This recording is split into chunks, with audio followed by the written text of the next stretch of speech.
rolling, free sparring. It's what makes jiu-jitsu so dynamic. It's what allows for limitless growth. It's what makes it the most effective martial art on the planet. But it's also the number one reason why most people quit before the 6-month mark.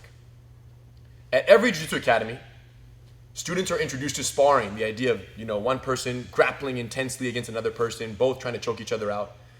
They're introduced to sparring at some point, some on day one at most academies, some after a month of training, some after 6 months, or some, like the Gracie Academy, after they spend almost a year or more learning purely self-defense for a non-jiu-jitsu opponent, and then they're introduced to how to spar against someone who knows jiu-jitsu. It doesn't matter if you begin rolling on day 1 or day 100. One thing is for sure, every single person who begins sparring against other jiu-jitsu opponents for the first time ranks that experience as one of, if not the most demoralizing, discouraging, humbling, painful experience of their lives. How you navigate the first 6 months of jiu-jitsu sparring will determine whether you join the club of lifelong jiu-jitsu practitioners or whether you pack up your bags early and go home. Now, it's been a long time since I was a beginner. So I don't really qualify. I don't really know what it's like to be new to sparring because I was coming out of the womb already ready to roll pretty much. But yeah. That's why I'm here. Yeah. You don't really, you are not an expert at sucking at jiu-jitsu. Whereas I, on the other hand, know very well what it feels like to be demoralized and to feel completely lost sparring and to feel that frustration, and it's very fresh and very new for me. So that's why I qualified to talk on this. That's what's up. She's here. Right. And not only that, but we've had friends and students recently who've reached out to us who are right in this 6 months period of who've just started sparring and they're getting demoralized and they're they're talking about they want to stick with it because they've invested so much, but having that they already 1 foot out the door. They're already 1 foot out the door. Like, this is freaking crazy. Yes. This is crazy. And so we've two people trying to choke each other and we're grown human adults. And we've had this talk with them and we realized we need to have this with everyone. We need to have this. Every person who starts their sparring careers needs to hear these. Well, and we made the video of, the what is a jiu-jitsu blue belt, and we talked about how we wait on the introduction of sparring for so long, and we made the conclusion that the longer you delay sparring in the beginning of someone's career, the longer the lifespan of their career will be. And how 90% of people, leave in that first 6 months to a year, more than 90%, because it's not handled correctly. So we made some changes internally, but it doesn't matter what your system is. When a new student, day 1 or day 100, begins sparring, it's going to be crazy. Yes, so, and that is why we made this video, to teach you the 3 most important life-saving tips to help you navigate through the craziness that will be your first 6 months of sparring. The tornado! Number 1, convert enemies to allies. Number 2, focus on survival over submissions. And number 3, gratitude, gratitude, gratitude.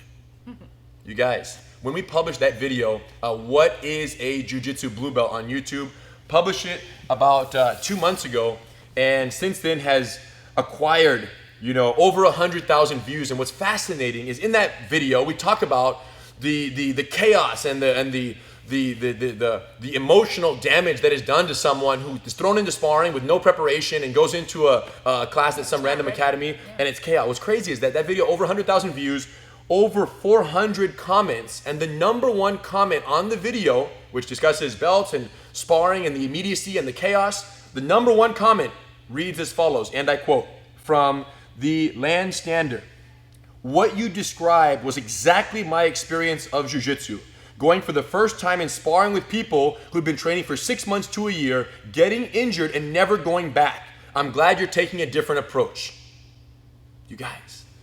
And that's the most liked comment on the entire video. Which means many other people have had that exact same experience. Of absolute chaos. So now, here's the thing. We can't control when your BJJ Academy encourages and allows sparring. But what we can do is teach you, how to make the most as the victim of the chaos, how to basically make the most and ultimately survive that first 6 months. Because after 6 months, you'll have kind of found your footing, you'll know what's up, you'll be more comfortable, you'll know enough techniques not to get hurt or hurt anyone, and you'll know how to tread water. Number one, convert enemies to allies. Here's the deal. When you spar, your training partner's most important role is to defend the belt. Unless you give them a more important role. This is major. And this is in the wake of the era where it's all about belts and ranks. And if you're a purple, you have to tap a blue. And if you're a brown, you have to tap a purple. And there was, a brown belt at some academy in Brazil who got demoted to purple belt, by his peers, by his instructor in the class, publicly shamed for it. Like, why are you wearing this brown belt? You don't deserve it. You're actually a purple belt. And they took him. So the bottom line is there's very much an aura of, if you're this, you better smash on this. And the truth is that's the nature of jiu-jitsu. That's why we choose belts, because chances are a purple belt's going to be a blue belt. And for the sure, yeah. Beat a purple belt. So the question is, how can we essentially recruit and turn an enemy, someone whose purple is designed to smash the blue, into an ally?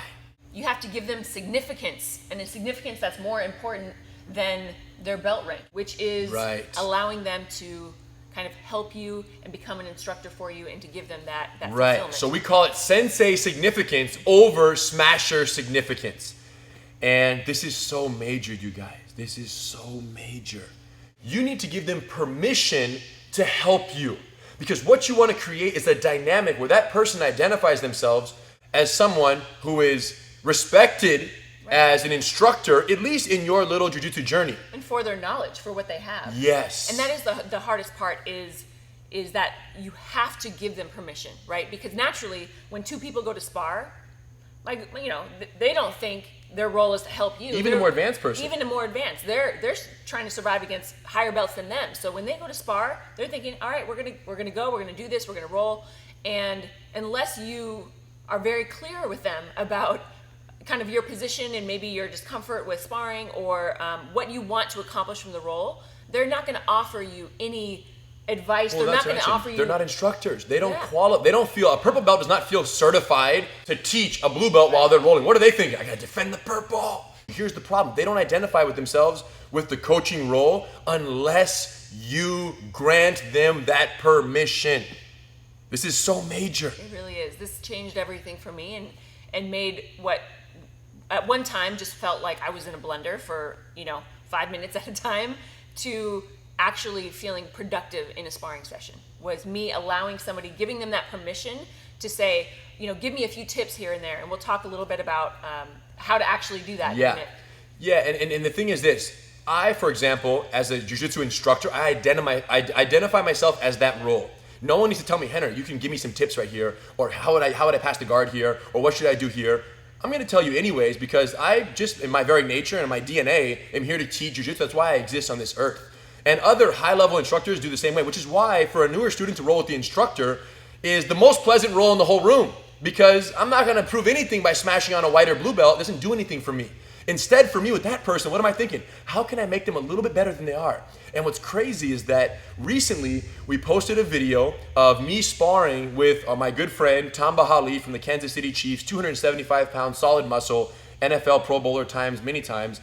And I rolled with him, as I do so many times every summer, and I posted the video online. And what's fascinating is that video, talking about videos, that video has been viewed over 400,000 times, and the number one comment on that video, besides the fact that my towel move was so legit, for those who've seen it, if you haven't, check it out, it's hilarious. Besides that hilarious comment and that moment of the video, the number one comment was the following, and I quote, from Termat01. I love the way you roll, Henner. Always technical, never using power, letting your lower belts work, giving them opportunity to try stuff, as opposed to some training partners I came across who just go all out on lower ranked people. That lower ranked person being me. Smiley face. I hate that. I'm still a white belt and a very average one on top of that. With a purple belt or even when a purple belt or even a blue belt goes all out at me, I'm just like, dude, really? Now you have that big ego. You can be proud you destroyed a 140-pound white belt using all your techniques and all your strength. What does that prove? 91 likes on that comment, which means what? People out there are fiending for training partners who can be good training partners. So even with Tamba... Yeah, and he's actually said that to you. Something very similar, yes, right? Tamba's number one thing is like, Henner, man, I love coming out here. I just feel like when I roll with you and Hidon, it's like you guys are better than me, but you guys are always teaching me during the roll. You're always giving me guidance, and more importantly, you guys let me work the moves I need to work. So when I teach Tamba a move as his instructor, my number one goal is that I challenge him in the roll, but that he uses the move that I just taught him. Now, some people might be saying, well, that's your job. You're the instructor. Right. That's your job. That's what you're getting paid for. Right. But you would probably agree that you also learn from that. And that one of the best ways to learn for yourself is to help somebody else and to guide them and to teach them. So one of the best ways of learning is actually teaching. And if I were to spar with Tamba as Hen or Gracie, 100%. It wouldn't be fun for him. It wouldn't be fun for me. It would be, I'm too experienced. I have the experience gap that it's not going to be pleasant. It wouldn't even be fun to watch. It would just be like locked up and I would just be 100%. Instead, when I spar with Tamba, what is it? It's called Tamba +1. So don't get it twisted. He gets tapped and he gets challenged, but I'm right there with him, letting him use techniques that he's learned, trying to get him to employ the moves that I've taught him. And when Tamba uses the move that I taught him against me, how do I feel? Tell him. You feel good. Boom! I feel as good as I feel when I choke out a resistant black belt who I'm going toe-to-toe with. So my point is, my significance in that engagement is that of a sensei more so than that of a smasher. Mm-hmm. Now the question is, how do you do this, right? Especially because, okay, all right, everyone spar. You know, we've got, first thing is what? Finding a training partner. Right. That's the first step.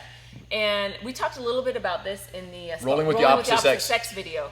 But as a woman, it's hard for certain reasons. But even as a brand new blue belt, it's just hard. Or a white belt, it's hard. Somebody who just knows, like, I don't really know what I'm doing. Yeah, I don't really know what I'm doing. Does this higher belt even want to spar with me? Because what can I offer them? They're just going to destroy me. So there's all these thoughts going through your head when you're trying to find like a training partner. So there's already that intimidation.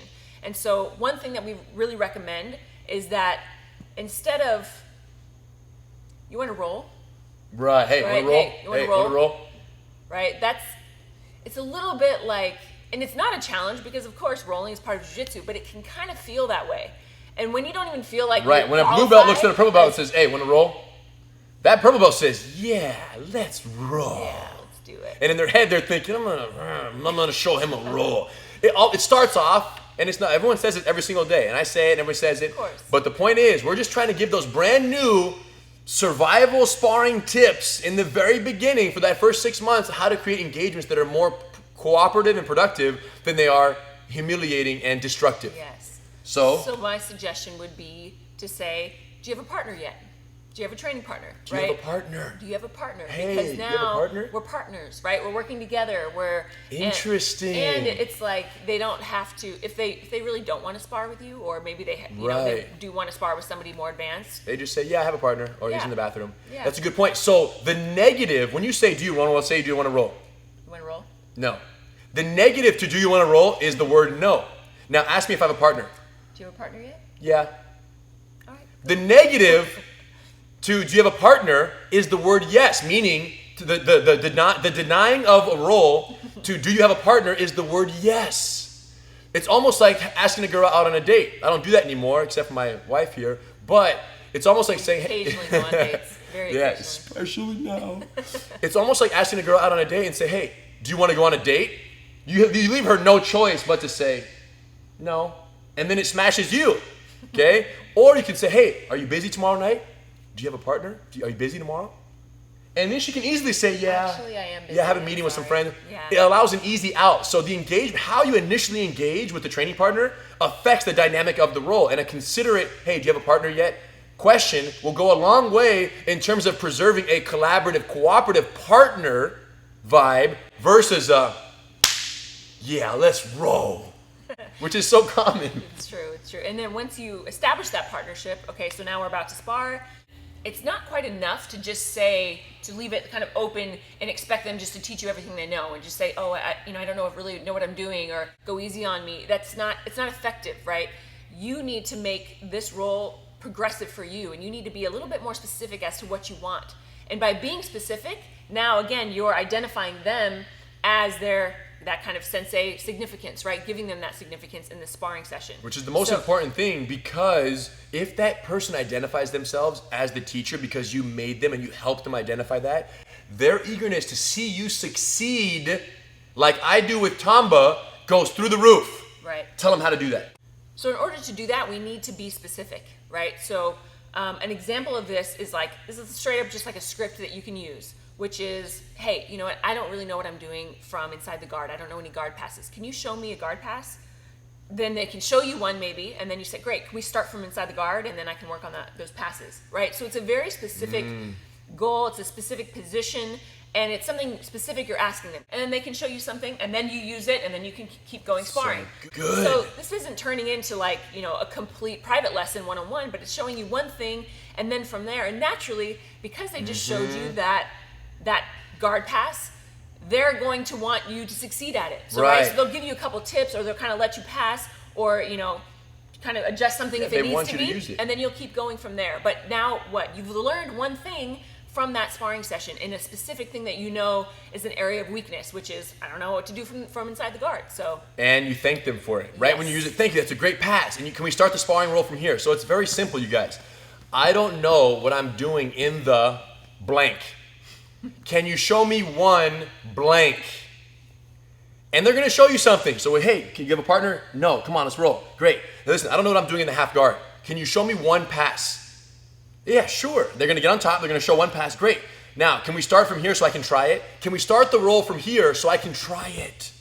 This is so genius, you guys. And then, of course, so how you start is important, but then also how the roll finishes, meaning eventually they're gonna tap you, right? Because that's the nature of the game. So they're gonna tap you, and when that happens, also learning from that and taking from every tap situation. So when that happens, okay, great, what did I do wrong, or how did you set that up, and kind of dissecting each submission that, you know, that they how take you from treat that's the another taps. Way to.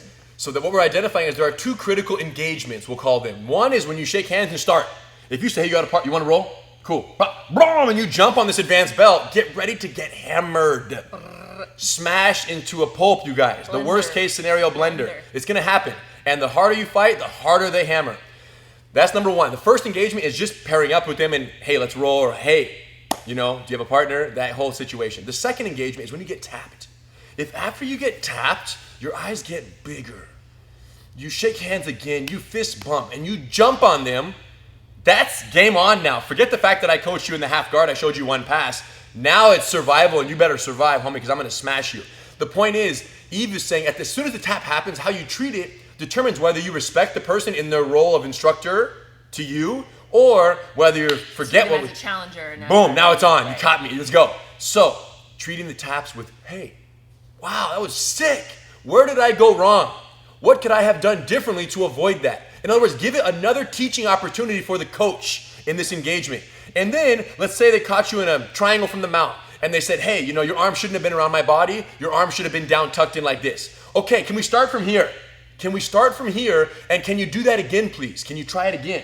And then they go for the mounted triangle, but this time, they're not gonna go 250%. They're going 80%, 70%, just to see if you listen to their coaching. And then you listen and you effectively did it. And hey, go for the triangle, let me try that move. Boom, and you defend it. Oh man, thank you, that worked, that's so helpful. Now what are they feeling? What is this coach feeling right now? Pretty good. They feel like they gave you something. They feel like they offered something to you and that they helped someone. And now by you executing that well, they kind of feel like some ownership over that, some responsibility. They love it. So the whole point is you converted their enemy into an ally. You converted their smashing significance, defend the belt, into a significance of I'm their teacher. And the other good thing about that is once you do that once, you don't really need to do that every time you spar now, because now this person knows. Set. Yeah, the vibe is set. So from here on out, they kind of know they're like one of your instructors, one of your coaches, your coaches throughout your sparring, and they might not feel like that for anyone else in the whole room. But as long as you've made them feel like that for you, that's all that matters. They are your personal jiu-jitsu coach. And every time you roll, you gain tips from them and you appreciate and you show that appreciation. Yeah. Number 2, survival over submissions. Yeah, speaking of submissions. Oh, the measuring stick. Yeah, I just remember the day that I just realized that my only goal in life right now is just to survive. Because if you go in thinking all right, I'm gonna catch people. Now we're sparring, and the indication for me progressing or getting better at jiu-jitsu is how many people I tap. In the beginning, you won't. It makes sense. You're not gonna. Yeah, that's it. If your measuring stick is how many taps you get, you will quit in the first 6 months. Because it won't happen. You're not gonna tap somebody who. Well, it just makes sense. You're here. You're this compared to all of this. Now, as you get better over the years, you might be this person who you tap these people, but you can still get smashed by these people, and you're kind of in the middle there. But in the beginning, when you just welcome to the party, it doesn't matter wherever school you train at. It doesn't matter when they introduce you to sparring. When you begin sparring, you're gonna have that feeling of overwhelm and that feeling of not being able to catch any moves that you know or don't know, or be able to submit anyone. And if your only measuring stick of progress is submission, you're done. You have no chance. Just turn off the video right now, go home, pack up your bags, and go sign up for some other martial art. So then what should be your measuring stick? It should be surviving, right? Surviving, and just, I just remember the first 2 years of sparring, that was my only goal, was just to become that annoying person that somebody couldn't submit the way that they wanted to. Survival is winning in the beginning. And if you can change your mindset to really believe that and focus on that. And give it credit as a victory, Yes, that is your victory. Then surviving, not getting, only getting tapped twice in a row instead of 5 times, which happened last time. Those are your victories. It doesn't matter whether you're a student here at the academy, embarking on the jiu-jitsu sparring, or you're a student in a random BJJ school and you've been training for 1 week and you're like about to quit. Here's the bottom line. There are 3 essential phases of progress that take place for the first 6 months of the sparring journey, regardless of when you embark on that. There are 3 unique phases of progress. Phase 1 is observation, phase 2 is prevention, and phase 3 is application. Every technique goes through this process. Phase 1, observation, is that of simply recognizing the moves and the patterns of movement and techniques. So to be able to just be looking at someone and say, oh, now, they're mounted and they're gonna begin trying to isolate arms or reaching for the neck. Just recognizing that that's what they're gonna try to do in that position. Observation and pattern recognition. Technique observation and pattern recognition. That's the first several months. You're just down there like trying to put pieces together. The second phase is once you've done enough observation, you can now focus on prevention. To say, wait, I know what he wants to do from the mount. He wants to do this or this. Times. Yeah, because I've been caught and I've been paying attention to those patterns, and I've asked enough people to give me advice and input in my sensei, so to speak. So now it's prevention. So you can very much like stop the arm lock, stop the choke, neutralize this. Don't give them your back because you know it's so dangerous. Prevention is phase 2. Several months of just neutralizing. And of course the time frame at each phase differs for everyone. We're giving a general window here. For me, it was like 2 years. Survival mode. And then only once you can observe things happening, prevent them from happening on you, might you be able to apply phase 3 application, apply them on someone else. That's it, you guys. This is the learning process and what you will undergo for the first 6 months or more to a year in jiu-jitsu. Which means what? As you embark, don't look for submissions. Look for observation opportunities. Look for prevention opportunities. And then 6 months later, when you kind of pop your head out, then look for an application, a chance to use a move that's been used on you for so long. And naturally, by learning prevention, you're better understanding the application, and the submissions that are coming your way. So naturally, eventually, you're going to... You've observed enough, you've prevented enough to now catch them. Here's what's crazy. Right. Even purple belts go through this process. Let's say I have a new guillotine that I'm working on, and every single person I go with, I catch. So there's a purple belt who hasn't been caught in that guillotine, and I start catching him. What's his first thing he has to do? Observe the way I'm setting up the guillotine on their neck. Rah, rah, rah, rah, rah, rah, rah. Finally, he puts the piece together after a few months and says, man, Henry, I see where you're setting that up. I see where you're shooting that in. What's he going to do next? Prevent me from catching it. Boom, boom, boom. Yes. And that purple belt celebrates because they've been around long enough. They kind of made it out of the tornado the first 6 months that they do that. They like, yes, I survived one guillotine. They celebrate the way we're teaching you guys to celebrate in the beginning, right? Purple belts are just more liberal with their emotions in that regard. Oh my God, I slipped out of one triangle the Henry set up, and I finally got to see when he set it up, and I slipped out of it. And what's crazy is, as excited as that purple belt might get from surviving my triangle, as the person who tried the triangle and failed, in my mind, I'm like, yo, you just tapped me out. You just won. You progressed. That's a huge victory. So I attribute that as a victory. He attributes that as a victory. The problem is brand new sparring candidates or victims don't attribute that as a victory. They just don't even know what to look for as their measuring stick. That's right. And we gotta fix the measuring sticks, you guys. After celebrating the release and the escape of triangles for 3, 4, 5, 6 months, they get out again. Finally, they catch someone else. Not necessarily the person who caught them, but usually someone around their level with the same guillotine or the same triangle that they were victimized with for so long. You guys, this is huge. That's the application phase. So the point is, every belt level goes through this. You observe, you prevent, and you apply every technique that ever happens to you and that you learn through osmosis. You know what this is like? The bamboo tree. The bamboo tree, you guys. Bamboo tree with perfect soil, perfect fertilizer, and watering for up to 5 years will not show any above ground, look, Nothing. progress. Which means what? Is progress not happening? No, because underground is growing. And then in the 5th year, 6th year, 7th year, 8th year, or later, it might grow up to 80 feet in 1 year. So to look at a bamboo and say above ground progress is phase 3, it's application, it's submission. Yeah. To say that there wasn't progress in phases 1 and 2 before the submissions began is a gross understatement at best. You guys, the bamboo tree. So find new measuring sticks of progress. Otherwise, you won't last 6 months. Survival over submissions. Boom. Yes. Number And 3. Number 3. It's the most important one because number 1 and 2 don't matter without number 3. Gratitude. Gratitude. Gratitude. Yeah, it's one thing to say, hey, teach me all your moves, right? Teach me everything you know. Right. And Peace out. Yeah. Boom, I'm gonna choke you with them. Yeah. It's not going to work that way, right? There has to be an exchange here, and you have to really be sincere in the fact that if you're asking somebody to share their techniques and their skills with you, we have to have gratitude for that. We have to show them gratitude. Yeah. So the thing is this. When I teach a guy like Tamba and he comes to me after and says, man, Henry, I love coming all the way out to California for the entire summer to train with you guys because, man, I roll and you guys show me while we're rolling. You guys don't try to hurt me. You guys really try to teach me. Even in the intense spar, you're coaching me every step of the way.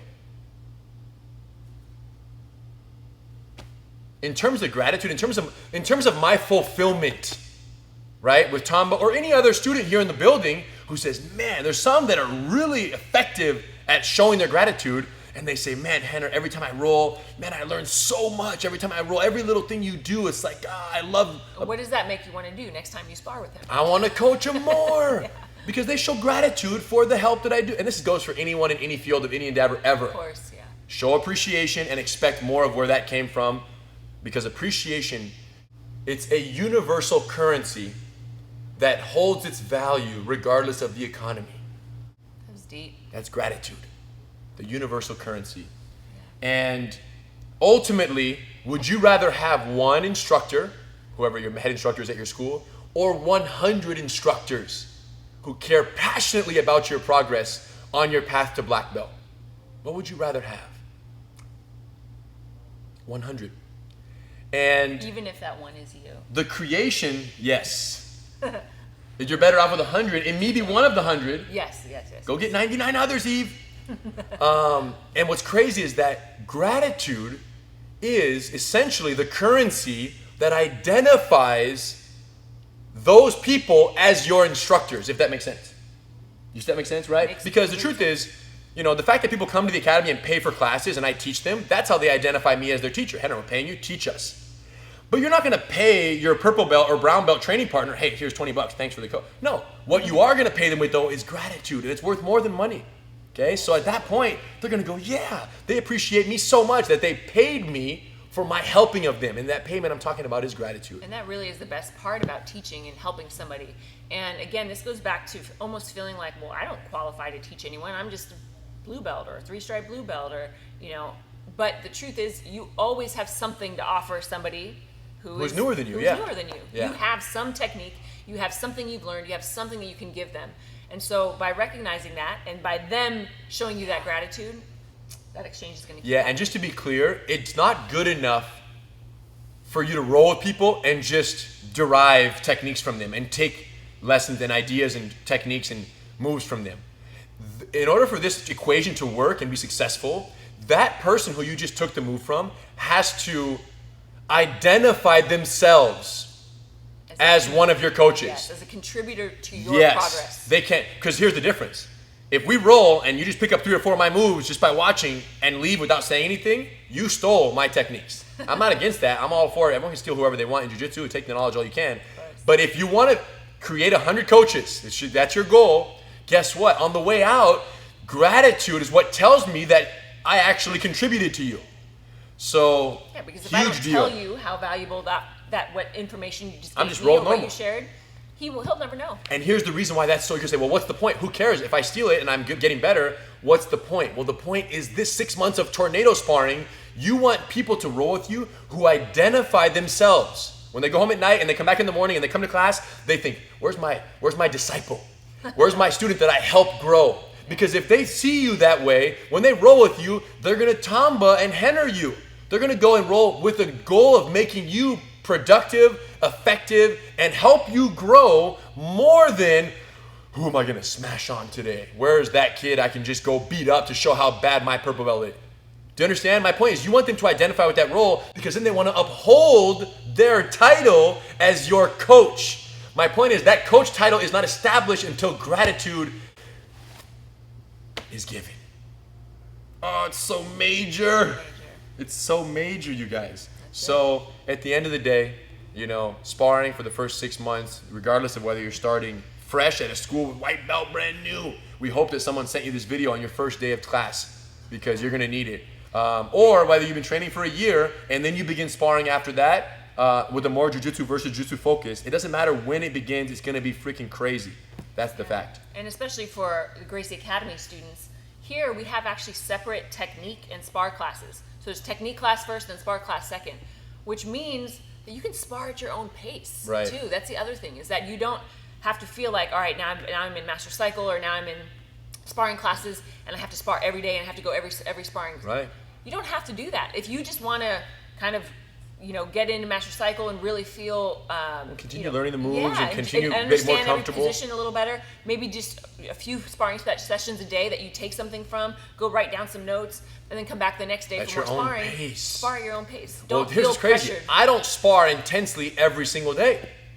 Right? I might spar like all out with guys who are other freaking top dogs here 3 days a week. And then the other 3 days a week, what am I doing? Rolling with blues and purples and lowers and whites and just, what I'm saying, the newer white belts who just qualify for master cycle. These people, I'm like, hey, just move around and connect, and what can I help them with? What can I, and like Henner plus, or whatever, Tamba +1 them, where I roll with them, I challenge them, but I'm always trying to see what can I sharpen up in this student right here.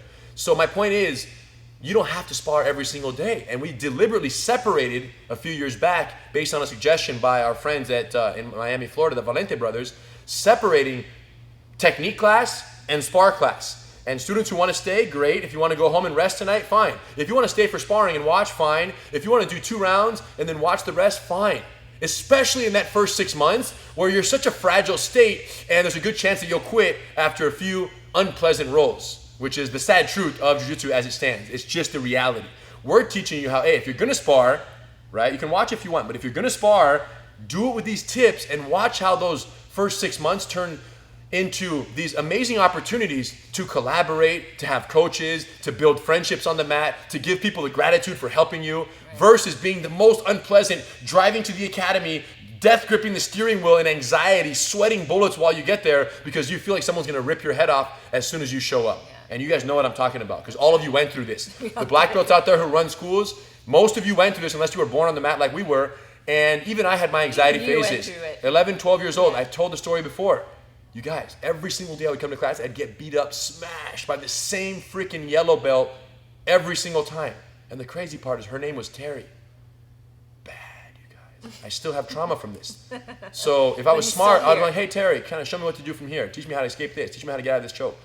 Man, but my ego kicked in and I didn't want to. My ego kicked in, I gotta go, boom. And what's crazy is that there are some people who come into sparring Or, either here at the academy, I want to get to spar now. Or at a new school, I want to go jiu-jitsu, I want to learn how to do MMA, I want to learn jiu-jitsu, I want to go spar, I want to go do what I see on TV. And they come in hard, like, I'm going to go for it. Sparring can be exciting for some people. Like, some people, that's what they signed up for. Like, yes. I just want to go, I want to roll. Like. And here's all we have to say about that. When you come in, screw all this advice. Just come in and say, I'm going to freaking go hard. I'm going to just take necks and cash checks, And you come in there with that attitude, guess what? You're going to get beat. That's a fact. And the crazy part. You're not going to learn very much. Well, yeah, you're not going to absorb because it's an emotional role for you, number one. Number two, let me just say this.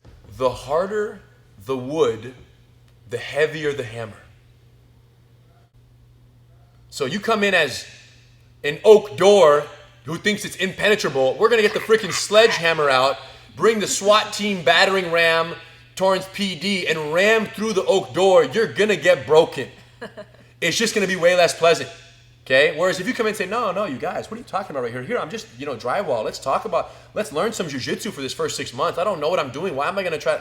And you're the drywall. I'm going to say, oh, they're a malleable student who wants to grow. There's no need to freaking sledgehammer someone who is a much softer wood, so to speak, and is really just trying to learn and grow. You don't need to sledgehammer them. Right. So then the question is, when can we just spar? When can we go full intensity sparring? Because people, they eventually will need to do that and will want to do that. That's true. And there's no doubt that there are many students in the academy who I go with and it's just crazy chaos. When does someone cross the line as a training partner who I can do that with and really not have to hold back so much? Well, first of all, never within the first 6 months.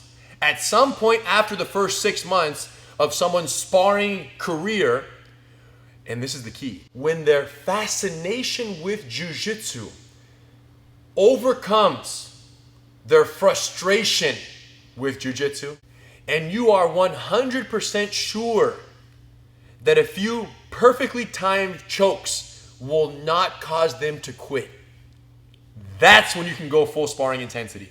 This is a very specific moment, right? And I'm very careful with my training partners and our students here, and there are some purple belts who I go with. But guess what? When we're done, what are they looking at me? Man, Henry, that was freaking amazing. You see? I might have just done 16 moves in a row and caught them all kinds of, and they're like, oh, I love this stuff. You see it? Versus someone else. Running off the mat like, man, Henry, why am I still alive? I don't even deserve to be living right now because I get beat so badly. No, they'll never experience that with me because, you see what I'm saying? I won't go there with them, and I know who they are. So the point is, yes, intense, all-out sparring is an important part of jiu-jitsu, and when me and my brother spar, it's like two grizzly bears trying to kill each other. That's the reality. But if I get caught in a slick move, I'm not going to quit. I'm too invested in the game. Do you guys understand? So there is a place for that. My point is, during that fragile first 6 months, you guys, if you just say, hey, I'm the hammer, they're the nail, and this wood is pretty rough, so I'm going to freaking sledgehammer.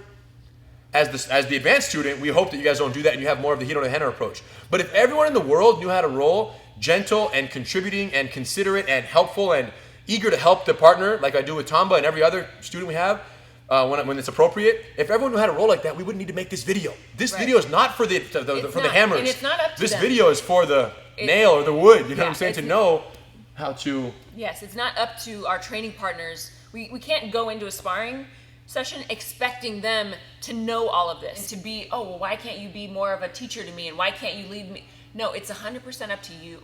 So for you as the new student, you are the one responsible for creating this vibe. The connections and your relationships that allow you to comfortably navigate and grow at a healthy, encouraging pace through those first 6 months. Turning your enemies into allies, everything that we talked about in this video. But it's up to you. It's not, we can't blame our sparring partners for going too hard on us. We can't blame anyone else but ourselves, especially in the beginning, because we have to help create that environment. Huge, you guys. Let me just say this. People always comment, videos, meet me in person. The two things they say when they meet me in person. Number one is, Henry, I didn't know you were so tall. Okay, so don't say that when you see me. Just say, Henry, I knew you were that tall. You don't balance each other. Your bios on Wikipedia says you're 6'4", and I know what 6'4" looks like. People always say you're taller in person, number one. Number two, right after, say, Henry, where's all the energy from? What kind of coffee are you drinking? You guys, there's no coffee going on in here. Drink coffee. Vegetable juice early in the morning, energy sandwich, you guys know the videos. But more importantly and more fueling than all the energy sandwiches and all the vegetable juice in the world is the gratification and the appreciation that I get from the world for teaching jiu-jitsu. And the fulfillment that I have from tying one hand and choking someone out, or submitting someone who's a really good guy, or like, you know, all the impressive things that you can do with jiu-jitsu and choke someone who's talented. That fulfillment exists. Don't get it twisted. I like being good at jiu-jitsu, and I'm going to ride that horse while I'm young and healthy and great. Eventually I'll be old and I can't do that anymore. The point is, the gratification I get from that pales in comparison to that which I feel and fuels me for helping the world learn jiu-jitsu. Just so we're clear. What I'm teaching you guys in this video with Eve's help is how to give that same sense of fulfillment to your everyday training partner so that they feel all excited like a henner for helping someone.